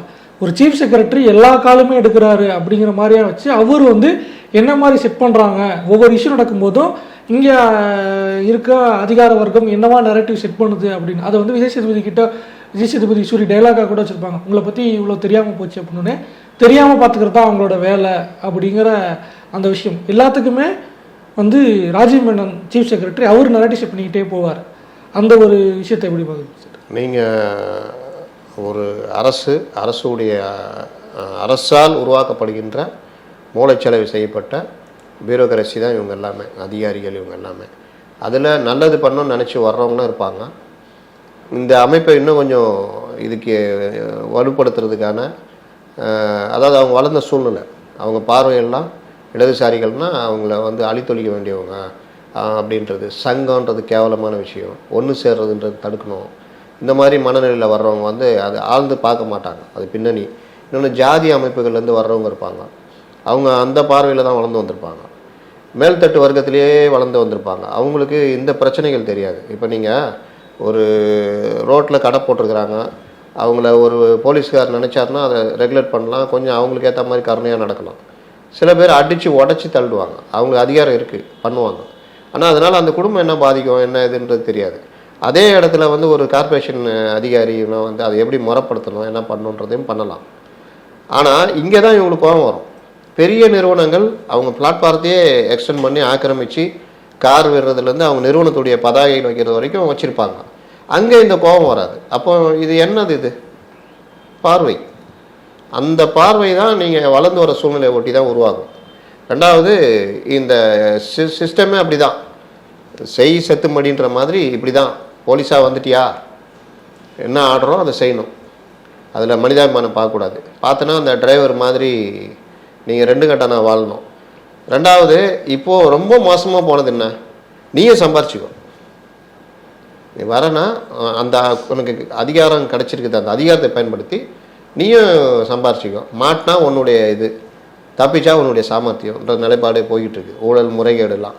அப்போது நீங்கள் இந்த அதிகார அமைப்புக்குள்ளே என்னன்னு பார்த்தீங்கன்னா, இதை நிலைநிறுத்துறதுக்காக என்ன அந்த நிதி சொல்கிறாங்கல்ல, மத்திய அரசு நிதி வருது, இதெல்லாம் கிட்டத்தட்ட நீங்கள் எல்லாமே அதை நோக்கி சுற்றி தான் இயங்கும். அப்புறம் இந்த விஷயங்களை எப்படி பண்ணுறது, பத்திரிகைகள் மூலியமாக, சமூக வலைதளங்கள், இப்போல்லாம் ஒருத்தரை வந்து நல்லவனே ஆக்க முடியும், கெட்டவனும் ஆக்க முடியும். நீங்கள் ரொம்ப என்னை மனதை பாதித்த விஷயம், அந்த தொழிலாளி அடித்து கொண்டிருப்பாங்க, பேப்பரில் குடிபோதையில் ஆற்றில் விழுந்து தொழிலாளி மரணம்னு வரும். கிட்டத்தட்ட அந்த மாதிரி தான் இதாகும். அதை மீறி தான் பல விஷயங்கள் இன்றைக்கி வந்துகிட்டு இருக்குது. நீங்கள் அந்த பத்மினி அந்த பாலியல் பலாத்காரம் இதெல்லாம் எடுத்திங்கன்னா, 3 நாள் அந்த பையனை அவங்க வீட்டுக்காரரை சின்ன திருட்டு வழக்கில் கொண்டு போய் அரெஸ்ட் பண்ணியிருப்பாங்க, ஸ்டேஷனில் வச்சு கொடுமைப்படுத்துவாங்க. உன் கணவனை விடணும்னா நீ எங்களோட ஒத்துழைக்கணும்னு சொல்லிட்டு கிட்டத்தட்ட 3 நாள் எல்லாருமே அந்த அம்மாவுக்கு பாலியல் பலாத்காரம் நடக்கும். சரி, ஏதாவது நடக்கட்டும், கணவன் வெளியில் வந்தால் போதும்னா கணவனை கொன்றுவாங்க, லாக்அப் டெத்து. அதுக்கப்புறம் தான் கோர்ட்டில் வச்சு அந்த அம்மா பொங்கி எழுந்துருவாங்க. என்னை இப்படிலாம் பண்ணீங்க, இதுக்கெல்லாம் நான் பொறுத்து போனேன்னா என் கணவன் உயிரோடு வருவான், அவனே கொண்டா அப்புறம் என்னடான்னு சட்டையை பிடிச்சி விடுனா உண்மை வெளியே வரும். அன்றைக்கி பத்திரிகைகள் மற்ற விஷயங்கள்லாம் அது பெருசாக இதாகுது. இந்த மாதிரி பல விஷயங்கள் அது இல்லை ஒன்றும் இல்லாமல் கூட போயிடும். அன்றைக்கி இருந்த ஒரு அதிகாரி சொன்னார், அந்த அம்மா ஒன்றும் ஒரு நடத்தை சரியில்லாத அந்த அம்மா அப்படின்னு. அப்போ அது ஒரு பெரிய பிரச்சனையாச்சு. மாதர் சங்கம்லாம் கையில் எடுத்து நடத்தை சரியில்லாதன்னா நீங்கள் என்னென்ன பண்ணுவீங்களா அப்படின்னு. உச்சநீதிமன்ற ஆர்டர்லேருந்து எல்லாம் சொல்கிறாங்க, அவங்க பாலியல் தொழிலில் இருந்தால் கூட அவங்க விருப்பம் இல்லாமல் நீங்கள் பலாத்காரம் பண்ணீங்கன்னா அது பலாத்காரம் தான். மனைவியை கூட விருப்பம் இல்லாமல் பண்ணால் பலாத்காரம் தான் சட்டம் சொல்லுது. ஆனால் சட்டம் படித்து உச்சநிலையில் இருந்த ஒரு அதிகாரி அந்த நேரத்தில் சொன்னது அந்த அம்மா நடத்தை சரியில்லாதவங்க தான் அப்படின்னு. அப்போ இதை எவ்வளோ சிம்பிளிஃபை ஆகுறாங்க, எவ்வளோ பெரிய கொடுமை. அந்த கொடுமையை அவ்வளோ போராடி தான் பண்ணது வாச்சாத்தி, அவ்வளோ பெரிய கொடுமை. அதுக்கு அன்றைக்கி இடதுசாரி தலைவராக இருந்த மாநில செயலாளர் இருந்த நல்ல சிவன் அதுக்கு எதிராக வழக்கு தொடுகிற எல்லாம் பண்ணுறாரு. அப்போது அமைச்சராக இருந்த செங்கோட்டையன் என்ன சொன்னார்னா, அது வாச்சாத்தி மலையில் இருக்குது, இவர் வயதானவர், இவர் அங்கே போயே இருக்க மாட்டார், இவர் தப்பாக சொல்கிறாருன்னு. ஆனால் நடந்தது என்ன, வாச்சாத்தி மலை மக்கள் வாழ்கிற இடம் தான். ஆனால் நிலப்பரப்பு இதுதான், மலையில் கிடையாது, அடிவாரத்தில் இருக்கிறது தான். இந்த அடிப்படை கூட தெரியாமல் வாயை விட்டு பெரிய பிரச்சனைலாம் மாறிச்சு. ஆனால் அரசாங்கம் யாருக்கு ஆதரவாக நின்றுச்சு, போலீஸுக்கும் மற்ற அந்த இவங்களுக்கும் இதுவாக நின்னாங்க. அதுக்கப்புறம் அது பெரிய நீதி போராட்டத்துக்கு அப்புறம் அந்த விஷயங்கள் வெளியில் வந்தது. ஜெய் பீம் படம் பார்த்துருப்பீங்க, அதில் நடந்த அந்த விஷயங்களில் எப்படிலாம் போராட்டம் நடந்து வந்ததுன்னு. இவருடைய படமே நீங்கள் வெற்றிமாறந்த அசுரன் அந்த படங்கள்லாம் பார்த்தீங்கன்னா எந்த அளவுக்கு கொடுமைகள்லாம் இருக்குது அப்படின்றது இன்றைக்கும் இருக்குது. இன்றைக்கும் பல கிராமங்களில் பார்த்தீங்கன்னா தாழ்த்தப்பட்ட மக்கள் வசிக்கிற பகுதியில் குடிசைகள் கொளுத்தப்படுறது, பொருளாதார ரீதியாக அவங்க காலி பண்ணுறது, அதோடு அவங்க தலையெடுக்கிறதுக்கு 3-4 வருஷம் ஆகிடும். அப்புறம் அவங்க யோசிக்கவே மாட்டாங்க. அவங்க யோசித்தா கூட அந்த பயம் கண்ணு முன்னாடி போகும். இன்றைக்கும் பல இடத்துல இருக்குது. தமிழ்நாட்டில் இன்றைக்கி நம்ம ஓரளவுக்கு முன்னேறின சமூகமாக இருக்கிறோம். அங்கே ஒன்றும் இங்கே ஒன்றும் நடந்துக்கிட்டே இருக்குது. அப்படி இருந்தோம். வட மாநிலம்லாம் எடுத்துட்டிங்கன்னா வேறு லெவல், நீங்கள் நினச்சி கூட பார்க்க முடியாது. மாற்றங்கள் வரணும் அப்படின்றது தான். ஒரு சாதிவாரி கணக்கெடுப்பு கூட நம்ம இன்றைக்கி போராடுற நிலைமை தான் இருக்குது.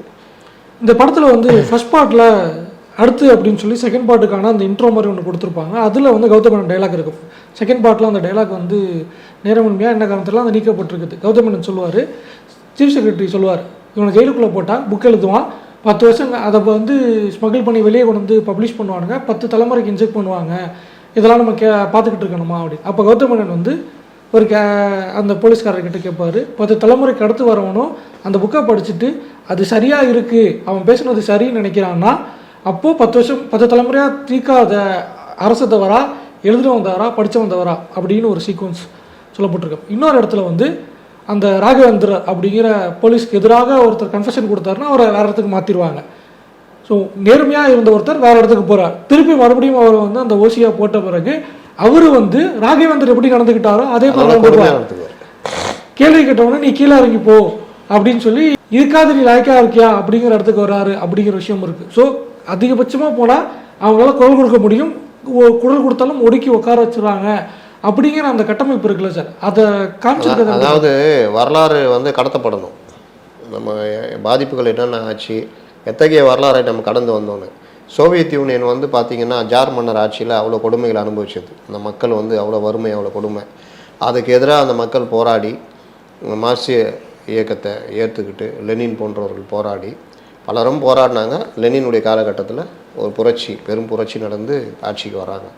1917 1990 வரைக்கும் 90 அந்த பீரியட் வரைக்கும் சோவியத் யூனியன் நடந்த ஆட்சி மாதிரி ஒரு சிறப்பான ஆட்சி நீங்கள் பார்க்க முடியாது. ப்ளஸ் இருந்தது, மைனஸ் இருந்தது. ப்ளஸ் அதிகம். நீங்கள் ஒருத்தர் பிறந்தார்னா அவருக்கு கல்வி, வேலை உத்தரவாதம், இருப்பிட உத்தரவாதம், விலைவாசி ஒரே அளவுக்கு விலைவாசி எல்லாம் இருந்தது. எது இல்லைன்னா தேவையற்ற அந்த ஜாலி சமாச்சாரங்கள் இல்லை. நீங்கள் ஒரு கார் வாங்கினா கூட அதுக்கு கவர்மெண்ட்டில் இது பண்ணி வாங்கணும், ரேஷன் முறைகள் மாதிரி. டிவி வாங்கினாலும் அப்ளை பண்ணுவோம். இந்த மாதிரி ஒரு சிஸ்டம் இருந்தது. கொஞ்சம் அப்டேட் பண்ணாமல் எனக்கு என்னென்னு இருந்தாங்க. ரெண்டாவது என்ன தவறு, பழைய என்னென்ன போராடினாங்க. நீங்கள் 2ஆம் உலக போரில் சோவியத் யூனியன் அப்படின்னு ஒரு நாடு இல்லைன்னா இந்தியாவுக்கே சுதந்திரம் கிடச்சிருக்காது. நீங்கள் ஹிட்லர் கூடலாம் வேறு மாதிரி சமாதானமாக போயிருப்பாங்க. ஹிட்லரை ஹிட்லரை திசை திருப்பி சோவியத் யூனியன் நோக்கி விட்டுட்டு வேடிக்கை பார்த்தாங்க. ஒன்று அவன் அழிஞ்சா லாபம், இவன் அழிஞ்சாலும் லாபம்னு. ஆனால் அவங்க இவங்களை அழிச்சும் போது இவங்க டக்குன்னு போரில் இறங்கி குதிச்சாங்க. இதில் அமெரிக்கா போன்ற நாடுகள் தன்னுடைய அணுகுண்டெல்லாம் சோதனை பண்ணுறதுக்கு போர் முடிஞ்ச பிறகு ஜப்பான் மேலே போட்ட கொடுமைகள்லாம் நடந்தது. அப்போ அந்த சோவியத் யூனியனு ஒவ்வொரு வீட்லேயும் ஒருத்தர் 2 பேர் இறந்து போனாங்க செகண்ட் வேர்ல்டு வாரில். 3 கோடி மக்கள், மொத்தமே அப்போ 30 கோடி தான் இருப்பாங்க அங்கே, 28-30 கோடி. அந்த சோவியத் யூனியனில் 3 கோடி மக்கள் தியாகம் பண்ணாங்க.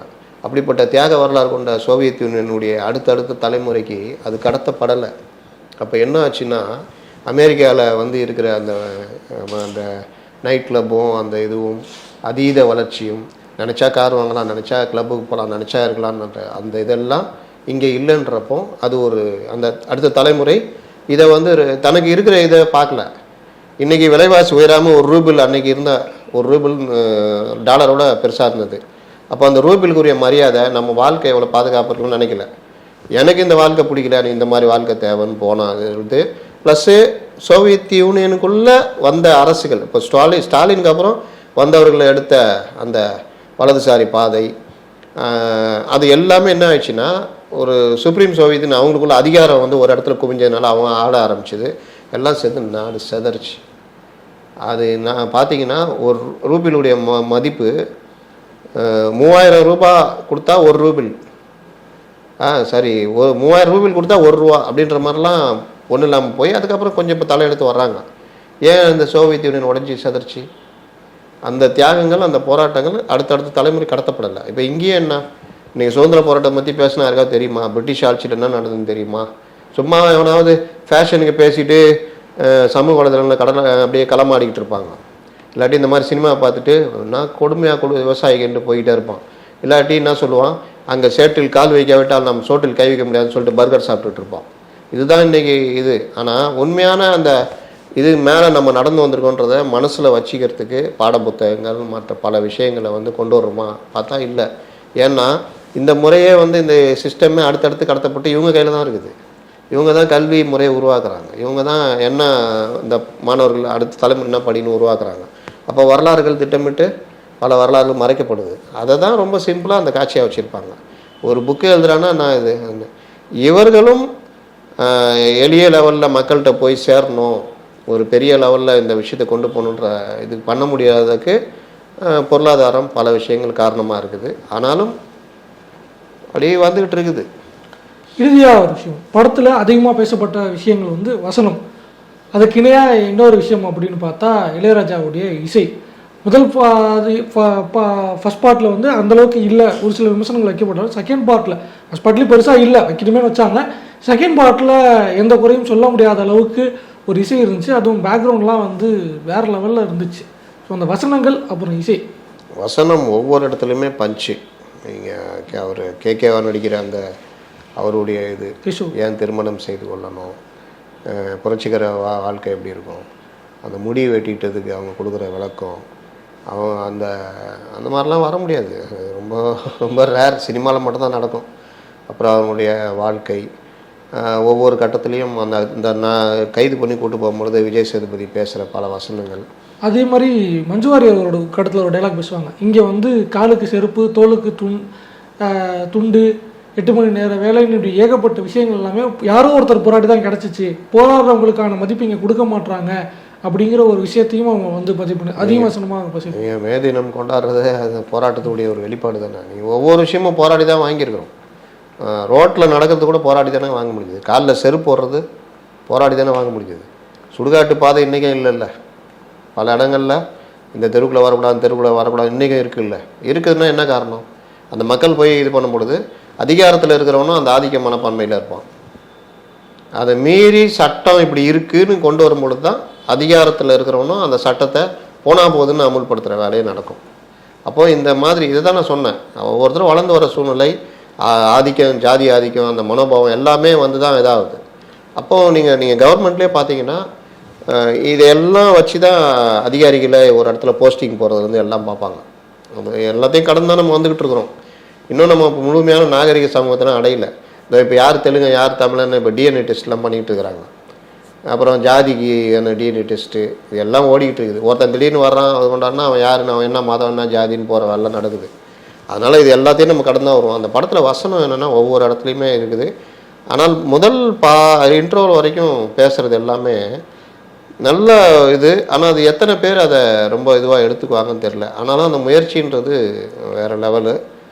இளையராஜா இசை, அந்த வழிநடுக காட்டுமல்லி, அந்த இது அதே மாதிரி டியூன் தான், எதுன்னு அதே இது தான் அப்படியே கொண்டு வந்திருக்காரு. ஆனால் பின்னணி இசைனா இளையராஜா அவர் அடிச்சு ஆளே கிடையாதுன்றத நீங்கள் இந்த படத்தில் மீண்டும் ஒரு முறை நிரூபிச்சிருக்காரு. அந்த காட்டுக்குள்ளே நடக்கிற ஒவ்வொரு இடத்துலையும் அந்த மியூசிக்கு அப்படியே திடீர்னு பார்த்தா மியூசிக் நின்றோம். இலைசருக்கு இந்த சவுண்டு தான் கேட்கும். அதுவும் பின்னணி இசையில் ஒரு தானே. அப்புறம் வசனங்கள் ஏதாவது ஒன்று மறுபடியும் பார்த்தா திடீர்னு மறுபடியும் அந்த பின்னணி மியூசிக்கு. அப்போ ஒவ்வொரு இடத்துலையும் அவன் விஜய் சேதுபதி வரும்போது ஒரு இது கொடுத்துருக்காரு தீமு. அது எப்போலாம் விஜய் சேதுபதி அப்போலாம் வரும், அன்றைக்கி யாருக்கும் வந்து நம்ம புரியாது. ஆனால் அது வந்து ஒரு இது, அந்த பிஜிஎம் வந்து வேறு லெவலு. பிஜிஎம் உடைய மன்னர்ன்ற மாதிரி இது பண்ணலாம். அப்போ அந்த இது அந்த புரட்சி போராட்டம் நடக்கும் பொழுது இளையராஜா பற்றி கேட்கணும் அப்படின்னா, அண்மை காலங்களில் இளையராஜா மேலே தொடர்ச்சியாக ஒரு முத்திரை குத்தப்பட்டுக்கிட்டே இருந்துச்சு. இன்னும் சொல்ல போனால் பெரியார் படத்துக்கு அவர் இசையமைக்கலை அப்படிங்கிறதுக்கு அவர் வேற உண்மையான காரணம் சொன்னாலும் அவர் மேலே திட்டமிட்டு ஒரு அவதூறு பரப்பப்பட்டுக்கிட்டே இருந்துச்சு. இன்னைக்கு இளையராஜா மேலே எந்த முத்திரை குத்துறாங்களோ அதுக்கு நேரடி சித்தாந்தத்தை கொண்ட ஒரு திரைப்படமாக தான் இருந்துட்டு. இன்னும் சொல்ல போனால் இளையராஜா ஆரம்ப காலத்தில் கம்யூனிஸ்ட் மேடைகளில் பாட்டு போட்டவர் தான். அதை மறந்துட்டு இன்னைக்கு அந்த முத்திரை குத்துறாங்க. இல்லைங்க, இளையராஜா வந்து நீங்கள் அடிப்படை ஒன்று இருக்குல்ல, டிஎன்ஏ. அவர் அந்த இதை கொடுமைகளை அனுபவித்து வளர்ந்த சூழ்நிலை தான் வளர்ந்தவர். ரெண்டாவது கம்யூனிஸ்ட குடும்பத்தில் பிறந்தவர், கம்யூனிஸ்ட சித்தாந்தங்களை ஏற்றுக்கிட்டவங்க. கால சூழ்நிலை அவர்கள் அந்த வளர்கிற சூழ்நிலை மாற்றியிருக்கலாம். இன்றைக்கி இருக்கிற பல விஷயங்கள் சில அட்ஜஸ்ட்மெண்ட்டுகளுக்காக, இல்லாட்டி அவருடைய அந்த மத நம்பிக்கைகள் வந்து அதையும் அவருடைய வாழ்க்கை சூழ்நிலை ஒப்பிடக்கூடாது. சிலர் மாறுவாங்க, சில பேர் அப்படியே இருப்பாங்க. இவர் வந்து இதை பிரதானமாக எடுத்துக்கிட்டு போயிட்டார். ஆனாலும் கங்கைமரன் போன்றவர் சொல்லுவாங்க, இன்றைக்கும் எங்கேயாவது நான் பார்க்கும்பொழுது அந்த கட்சியுடைய இதெல்லாம். ஆனால் கங்கைமரன் பிஜேபியில் இருக்கார், இல்லை வெளியே வந்துட்டு இருக்கும், இது தெரில. அது வருவாங்க. அப்போது அந்த இது அடிப்படை இருக்குல்ல, அது மாறாது. அதோடைய விளைவு பார்த்திங்கன்னா அந்த பாடல்கள், அந்த படத்தில் லவ் சாங் ஒன்று வரும், அதே மெலோடி. இன்னொரு சாங்கு புரட்சிகரமான ஒரு வரிகளில் அது பயங்கரமாக இருக்கும். எனக்கு அப்போ தான் இதை வந்துச்சுன்னா இளையராஜா போட்டாரான்னு. அது பழைய ஃபுல் பாட்டு இன்னும் வைக்கல. ஃபுல் பாட்டு வச்சிருந்தாங்கன்னா சூப்பராக வந்திருக்கும், ஆடியோவில் இருக்குது. ஆனால் அது அப்படியே அந்த இடத்துல நம்மளை ஒரு மாதிரி பண்ணிவிடும் அந்த பாட்டு. இப்போ அந்த இதெல்லாம் வந்து அதுதான் படைப்பாளி. நீங்கள் படைப்பாளியை கொண்டு போயிட்டு அவர் பிஜேபி ராஜ்யசபா எம்பி அப்படிலாம் இல்லை. அவர் படைப்பாளி, அவருக்குரிய பெஸ்ட்டை அந்த படத்தில் கொடுத்துருக்காரு.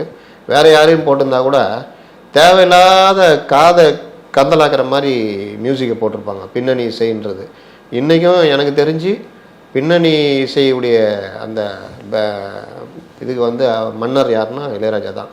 அதோட 2 நாளில் என்னமோ போட்டு கொடுத்தாருன்னாங்க, ரொம்ப குறுகிய காலத்தில். யாரோ கேட்டாங்க, அப்போ நான் கூட சொன்னேன், அவர் பயங்கரமாக அவர் ஒரு நாளைக்கு 4-5 படம்லாம் அந்த சீசனில் அப்போல்லாம் வரும் தெரியுமா, பொங்கல் சீசன் இதெல்லாம்.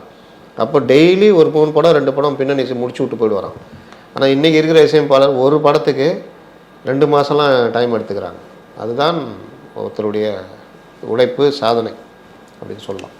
இந்த படத்து மேலே சில விமர்சனம் வைக்கப்படுது. இதுதான் கம்யூனிஸ்ட் படமா, இதில் போயிட்டு தேடணுமா, அதை தேடணுமா, மைசூர் போண்டாவில் மைசூர் தேடுற மாதிரி அப்படிங்கிற மாதிரியான விமர்சனங்கள் எல்லாமும் வைக்கப்படுது. அதை பற்றி உங்களுடைய கருத்து? ஒரு படைப்பாளி துணிச்சலாக, அதுலேயும் எனக்கு பிடிச்சது ஆயுத போராட்டன்றது எந்த காலத்திலும் தீர்வு அல்ல.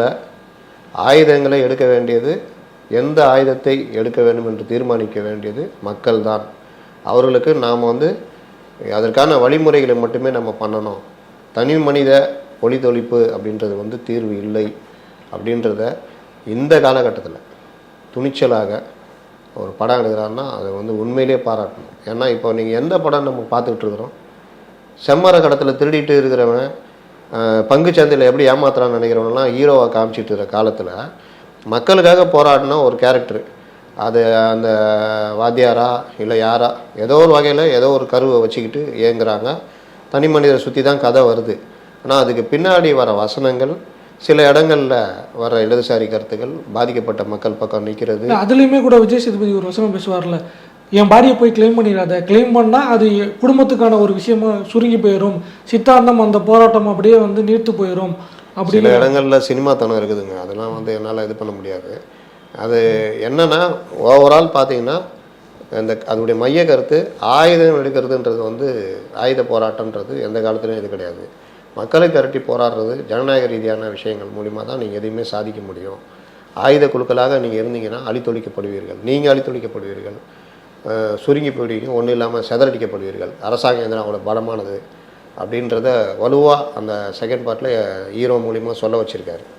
இதில் ஒரு படைப்பாளி படம் எடுக்கப்போ இப்போ நான் சொன்னேன் இந்த மாதிரி ஜம்ப் இருக்குதுன்னு, எல்லாத்தையும் கொண்டு வரணும்னா அது மிகப்பெரிய ஒர்க்கு. அது ஹாலிவுட்லலாம் பண்ணுவாங்க, அந்த ஒரு பார்ட்டை அப்படியே கொண்டு வருவாங்க. அது இவருக்கு என்ன ப்ரெஷர் இருந்ததுன்னு தெரியாது, அதனால தான் சில ஜம்ப் வருது. ஆனால் ஒரு படைப்பாளியை போயிட்டு நீ இப்படி தான் எடுக்கணும், நீ அப்படி தான் எடுக்கணும்னு யாரும் வந்து இது பண்ண முடியாது. இது எடுக்கிறது அளவுக்கு வந்திருக்காரு, அதை தான் நம்ம பாராட்டணும். அதில் நீங்கள் இப்படி சொல்லணும். அந்த ஒரு இதில் ஒரு தடவை அப்படி தான் நடந்தது. பாரதி ராஜா ஒரு படம் எடுத்தார், கிழக்கு சீமையில் நினைக்கிறேன். அந்த படத்தில் வந்து அவரை பாராட்டி ஒரு மாதர் அமைப்பு கூட்டம் நினைக்கிறேன், கருத்தம்மா அவரை பாராட்டி மாதர் அமைப்புகள் அவருக்கு ஒரு பாராட்டு விழா வச்சுட்டு, பாராட்டு விழான்னு வச்சுட்டு அவங்க விமர்சனத்தை இதே மாதிரி மைசூர் போண்டால மைசூர் தலை அது மாதிரி விமர்சனம் ஆளாளுக்கு நீ ஏன் இப்படி வச்சுருக்கலாமா அப்படி எடுத்துக்கலாமான்னா படத்துடைய கதை வசனகர்த்தா அப்புறம் பின்னர் இயக்குனரான ரத்னகுமார் பேராசிரியர் அவர் வந்து எந்திரிச்சு கொதிச்சிட்டார். உடனே அவரை அமைதிப்படுத்தி உட்கார வச்சுட்டு பாரதி ராஜா எந்திரிச்சு மைக் பிடிச்சி சொன்னார், அந்த விழாவில் நான் இருக்கிறேன், நீங்கள் இந்த படத்தை பற்றி பல்வேறு இது சொன்னீங்க, அதெல்லாம் நான் வரவேற்கிறேன், இதெல்லாம் வைக்கணும்னு எனக்கு ஆசை. இந்த கட்டத்துக்கு நான் மூவ் பண்ணி வந்ததுக்கு எனக்கு கிடைச்ச ஒரே லாபம் நீங்கள் இப்போ கொடுத்த இந்த ஒத்த ரோசா தான். இந்த ரோஜாப்பூ கொடுத்தீங்களா இது ஒன்று தான், எனக்கு 20 லட்ச ரூபா லாஸ். இதெல்லாம் மீறி நாங்கள் சில நல்ல கருத்துக்களை படத்தில் சொல்கிறோம், முடிந்தவரை அதை பாராட்டுங்கள். அதையும் மீறினா உங்கள் எண்ணெல்லாம் எனக்கு புரியுது, ஆனால் எல்லாத்தையும் எல்லாருடைய எண்ணத்தையும் வச்சா நான் வந்து கஷ்டம் அப்படின்னாரு. அதனால் ஒரு லெவலுக்கு படைப்பாளி வர்றான்னா அவன் எவ்வளோ சோதனைகளை சந்திக்கிறான். இந்த படம் வந்து வணிக ரீதியாக மற்ற படங்களோட பெரிய வெற்றியானா இருக்காதுன்னு தான் நான் சொல்லுவேன். கையை கடிக்காமல் வேணால் போயிருக்கலாம். அப்போது ஒரு படைப்பாளி தொடர்ச்சியாக அடித்தட்டு மக்களுடைய பிரச்சனைகளை பேசிக்கிட்டே வர்றாரு. நீங்கள் பார்த்தீங்கன்னா கொஞ்சம் பேர் தான். இப்போ ஜெய்பீம் இயக்குனர் அடுத்த படம் எடுக்கும்போது அந்த ட்ரெய்லரை பார்த்து நானே கடுப்பாயிட்டேன், என்னடா ஒரு ஞானவேல் என்கவுண்டர் போய் ஆதரிக்கிறாரு அப்படின்னு. ஆனால் அந்த படம் பார்த்தீங்கன்னா என்கவுண்டருக்கு எதிராக இருக்கிற படம். ஏன் என்கவுண்டர் நடக்குது, ஏன் மக்கள் என்கவுண்டர் ஆதரிக்கிறான்னு கூட அதில் விடை வசனங்கள் மூலிமா இருக்கும். தொடர்ச்சியாக நீதி லேட்டாகுது, அது மேலே நம்பிக்கை இருக்கும் போது மக்கள் வந்து என்கவுண்டர் கரெக்டுன்னு நம்புகிறாங்க. ஆனால் அதுக்கும் சிஸ்டம் தான் காரணம், அது சரி பண்ணணும், விரைவான நீதி கிடைக்கணும், நீதியின் மூலம் மட்டுமாகத்தான் ஒரு குற்றத்தை நீங்கள் இது பண்ணணும்னு அந்த படத்தில் வேட்டையன்களை ரொம்ப ஆணித்தரமாக சொல்லியிருப்பார். அது மாதிரி இயக்குனர் இது மாதிரி இயக்குனர்லாம் பாதுகாக்கப்பட வேண்டியவர்கள். அதுலேயும் போயிட்டு நீ இப்படி தான் எடுக்கணும் அப்படி தான் எடுக்கணும்னு அவங்களுடைய பதில் கடைசியில் இருக்கும், நீ எடுன்றது. அதனால் வெற்றிமாறன் வேறு லெவலு. அந்த விசாரணையெல்லாம் நம்ம லைஃப்பில் பார்க்குற படம் அதெல்லாம். அப்போது அந்த என்கவுண்டர் அங்கே வந்து அவர் ஆதரிக்கலை, எப்படி நடக்குதுன்றதை கொண்டு வந்திருப்பாங்க. அதுவும் இந்த சமுதாயத்தில் இந்த கவர்மெண்ட்டில் இன்றைக்கி இருக்கிற இந்த கவர்மெண்ட்னா திமுக அரசு சொல்லலை, இன்றைக்கி இருக்கிற அரசு இந்த சிஸ்டத்தில் இப்படி ஒரு படத்தை கொண்டு வரத்துக்குன்னு தைரியமும் துணிச்சலும் வேணும். சென்சார் போர்ட்லேருந்து பல விஷயங்கள் அதெல்லாம் மீறி வந்திருக்கு. பெரிய அளவில் மக்களுடைய வரவேற்பு இருக்குன்னா இப்போ இது ஒரு வெற்றி அடைஞ்சதுன்னா இதை நோக்கி கொஞ்சம் பேர் நகருவாங்க, அது நல்ல விஷயந்தான். இந்த படத்தில் வந்த இந்த மாதிரி விஷயங்கள் இதெல்லாம் வெற்றி அடையுதுன்னா நான் சொல்ல வேண்டிய ஒரே விஷயம் என்னென்னா, இடதுசாரி கருத்துக்கள்ன்ற போர்வையில் பலரும் வந்து வேறு வேறு மாதிரி எடுத்துக்கிட்டு இருப்பாங்க. படம் ஜெயிக்குது வச்சுங்க, வேறு எது எடுக்குன்னா இடதுசாரி கருத்துக்கள் மூலிமா அவன் ஒரு இடதுசாரி கருத்தை சொல்லிகிட்டு இருப்பான். அதெல்லாம் இல்லை, இடதுசாரி கருத்துக்கள்னால் என்ன, அதோடைய அடிப்படை என்ன, மக்கள் தான் தீர்மானிப்பாங்க, மக்கள் தான் எதையும் எடுப்பாங்க அப்படின்றது தான். அவர் சொல்லுவார்ல, ஆயுத இது வந்து வன்முறை எங்களுடைய இது இல்லை, ஆனால் தேவைப்பட்ட எடுக்க தெரியும்னு. லெனின் கூட ஒரு இதில் சொல்லியிருப்பார், போராட்டத்துடைய களத்தில் எந்த இது எடுக்கணும்னு மக்கள் தான் தீர்மானிப்பாங்க அப்படின்னு. அதை தான் வந்து இந்த படத்தில் பிரதானம். இது கரெக்டு. இது இல்லாமல் எனக்கு என்னென்னு யாராவது புதுசாக வந்து இடதுசாரி, நீங்கள் ரொம்ப பேர் அப்படி தான் இடதுசாரிகள்னால் கம்யூனிஸ்டுகள்னால் ஒரு படத்தில் கார்த்திகை திட்டம்லாம் போடுவார், எல்லாம் பண்ணுவார், அடுத்த சீன் பார்த்தா ஒரு பொண்ணு பின்னாடி ஓடிட்டு இருப்பார், அந்த பொண்ணுனாலே அவர் சாவார். அப்படிலாம் கிடையாது. சித்தாந்தத்தை ஏற்றுக்கிட்டவங்க இந்த மாதிரி விஷயங்களில் ரொம்ப இது பண்ணுறாங்க. ஆனால் இதில் சித்தாந்தம் ஏற்றுட்டவங்க எப்படி பண்ணணுன்ற இருக்குது. அவரும் கம்யூனிஸ்ட் டைரக்டர் தான் சார். ஆமாம், அதனால தான் அப்படி எடுத்துருப்பார். அதனால் நம்ம அதுக்குள்ளே போவேணாம். அதனால் எது கரெக்டுன்றதை ஓரளவுக்கு சொல்கிறாங்கல்ல, அந்த வகையில் இந்த படத்தை நம்ம பாராட்டணும். இதுவரை எங்களுடைய கருத்துக்களை பகிர்ந்தமைக்கு நன்றி.